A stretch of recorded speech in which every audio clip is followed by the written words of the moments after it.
Well, tonight, national politics and policy taking center stage as bipartisan congressional leaders preparing to meet with the president tomorrow at the White House. The question is, will Republicans find a middle ground when it comes to policies that will affect the nation? And will they have a partner in it when it comes to the president? And will Democrats start to duke it out with each other as they fight for the heart of the party? Also, New York mother, she is facing charges after police say she killed her 8-year-old autistic son. She says she took his life for his own protection.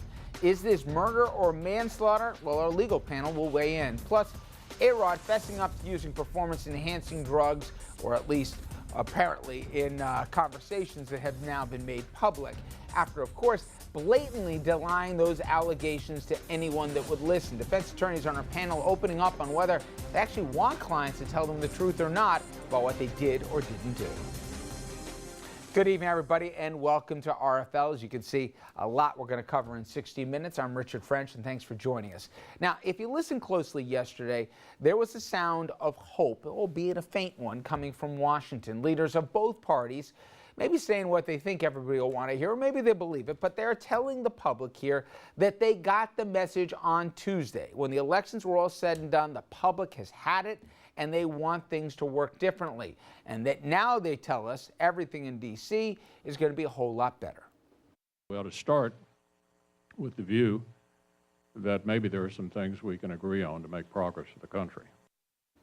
Now, agreement and cooperation in Washington, I know, Elizabeth, I'm coming, right? Well, the good news doesn't theoretically end there. All that gridlock and obstruction in Congress, well, to hear the new or soon-to-be new Senate Majority Leader Mitch McConnell tell you, it all vanished on Tuesday night. So I think we have an obligation to change the behavior of the Senate and to begin to function again. We're going to go back to work and actually pass legislation. Now, if you're asking yourself, who is this man here, you're not alone. Pay no attention to the fact that McConnell, again, was the author of the obstruction strategy that stopped the Senate from functioning. Remember, within days of the president getting elected, he said his first and biggest goal was to make sure that this president would fail and be a one-term president. That was the same guy that you just heard from there. But anyway, let's leave that cynicism aside for just 1 second. The question is, will Washington's new normal actually produce any progress on key issues, and are they really willing partners here to try and find some cooperation? Well, with more on that, let's start with our senior political correspondent, Andrew Whitman. Andrew, I sense you're not buying the messaging from Mr. McConnell. You know, only when you peel back the message and what he said and what both sides are saying, do you really get to the heart of it, which is the gridlock probably not going anywhere. As you just heard, Mitch McConnell says he wants to work with President Obama and get stuff done again in Washington. And what's more, the president says he wants to work with McConnell. It's a new era of cooperation in Washington. Until that is, you unpack the party's positions in what could just be the same old gridlock under new management. The president Wednesday said he got the message. Good afternoon, everybody. And he's ready to spend more time with the Republican who will soon be leading the Senate, longtime adversary Mitch McConnell. Are you going to have that drink with Mitch McConnell now that you joked about at the White House Correspondents' Dinner? You know, actually, I would enjoy having some Kentucky bourbon with Mitch McConnell. But just last year, President Obama ridiculed the idea of having a drink with McConnell. Why don't you get a drink with Mitch McConnell, they ask. Really? Why don't you get a drink with Mitch McConnell? On social media, it's already been branded the Bourbon Summit, with distillers and bourbon makers offering to host the party.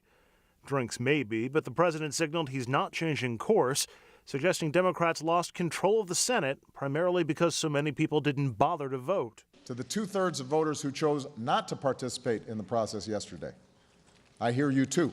And the president said he plans to move ahead with a controversial executive order on immigration in defiance of the newly minted Republican majority. I think the president choosing to do a lot of things unilaterally on immigration would be a big mistake. It's like waving a red flag in front of a bull. But on immigration reform, will the president find a willing partner in congressional Republicans? 57% of voters said Tuesday they want immigrants to have a chance at applying for legal status. But most of the 39% who think illegal immigrants should be deported are Republican voters. So GOP leaders may be unwilling to compromise there. Add to that the fact that most of the potential 2016 Republican candidates for president oppose immigration reform as well, leaving the fate of reform in even greater jeopardy.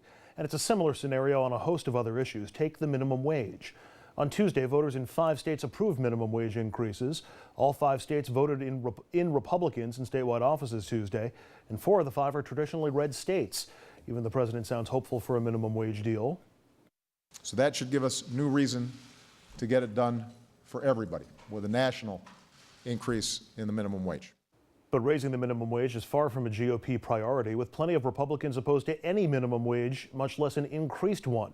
And with business leaders, as reported in the Times this week, anxious to reap the benefits of the GOP's win on Tuesday, and business among the groups most opposed to a minimum wage increase, a deal may be hard to get. In fact, business leaders invested so much in the GOP midterm, they are now going to try and expand their agenda, including some issues that fly in the face of what the president and other Democrats want.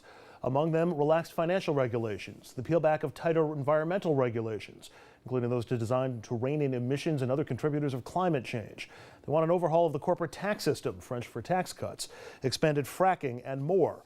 And item number 1 may be the controversial Keystone Pipeline. Democrats, including the president, oppose it. Republicans are talking about it more and more since Tuesday. And then there's Obamacare. McConnell and other Republicans took great pains during the campaign to insist that while they still hated Obamacare, its growing popularity meant they wouldn't repeal, just tweak. That was Tuesday. On Wednesday, McConnell and Boehner teamed up on this op-ed in the Wall Street Journal. Their new take on Obamacare, quote, looking ahead to the next Congress, they wrote, we will honor the voters' trust by focusing first on jobs and the economy. It also means renewing our commitment to repeal Obamacare, which is hurting the job market along with Americans' health care, adding, our priorities in the 114th Congress will be your priorities. That means addressing head-on many of the most pressing challenges facing the country, including health costs that continue to rise under a hopelessly flawed law that Americans have never supported. So what's changed since the midterm election? Talk of compromise on key issues, that's changed. Actual compromise on key issues? Not so much. Rich?